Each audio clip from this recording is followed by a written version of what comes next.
નમસ્કાર.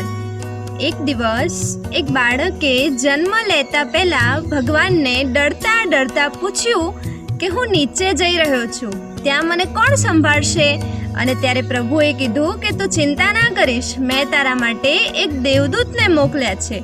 તો બાળકે કીધું પણ હું તો કંઈ બોલી પણ નહીં શકું. તો ભગવાન કહે કે તું ટેન્શન ના લઈશ, એ તારી દરેક શાંતિને સમજશે. એટલે બાળકે કીધું કે જો હું રાત્રે રડ્યો તો ભગવાન કહે કે એ તારા માટે આખી રાત જાગશે. બાળક કહે જો મને વાગશે તો આટલું સાંભળીને ભગવાનની આંખો થોડી ભીની થઈ ગઈ અને એમણે કીધું કે તને દર્દ પછી થશે પણ પહેલા એમને થશે. તો બાળક થોડી વાર તો ચૂપ રહ્યું અને પછી એણે પૂછ્યું કે પ્રભુ એ દેવદૂતનું નામ શું છે? અને ત્યારે ભગવાને ધીમેથી કીધું કે નામ તો ઘણાય છે પણ તું ખાલી માત્ર માં જ કહેજે. ધન્યવાદ.